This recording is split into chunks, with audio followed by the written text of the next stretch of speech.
சேலத்துல இருக்கிற அந்த கடையில ரச சாப்பாடு நல்லா ஊற வச்சு கொல கொலன்னு இந்த மாதிரி குடுக்குறாங்கிற விஷயம் கேள்விப்பட்டு நேரா சேலத்துக்கு கிளம்பி போயிட்டேன். கடையோட பேரு இது நம்ம வீட்டு சமையலாம். கடைக்கு போயிட்டு ரசம் எவ்வளவு இருக்கும்னு பார்த்தா வெறும் 35 ரூபான்னு போட்டுருக்கு. அட பரவாயில்லையப்பா, 35 ரூபாய்க்கு ரச சாப்பாடு கொடுக்குறாங்க. அண்ணா ஒரு டோக்கன் கொடுங்க அப்படின்னா சாப்பிட்றதெல்லாம் போய் சாப்பிட்டுதான்பா, ஒன்லி பார்சலுக்கு தான் டோக்கன் அப்படின்னாப்ல.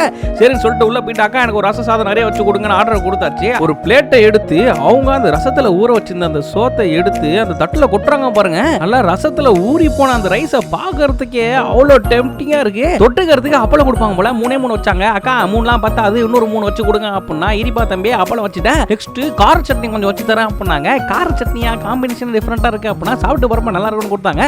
சரின்னு சொல்லிட்டு அதை வாங்கிட்டு வெளில வந்து பார்த்தா நல்லா தலக்கு முழுக்குன்னு தட்டு ஃபுல்லா ரசமா இருக்கு. இது எப்படி கை வச்சு சாப்பிடுறது எல்லாம் சூடா வேற இருக்கு. திடீர்னு அங்கே ஒரு நண்பர் வந்து இந்தாங்க ஸ்பூன் வச்சு சாப்பிடுங்க அப்படின்னாப்ல. பரவாயில்லையே, சேலம் மக்களோட அன்பை பாத்தீங்களா. உங்களுக்கு எத்தனை பேருக்கு ரசம் பிடிக்கும் தெரியல, ஆனா எனக்கு ரசம் சாப்பாடு ரொம்ப பிடிக்கும். அதுவும் இவ்வளோ ரசத்தை ஊற்றி இந்த சாப்பாடை எடுத்து சாப்பிட்டு பார்த்தோம் பாருங்க. அடடடடடா, டேஸ்ட் சும்மா வேற லெவலில் இருக்குங்க.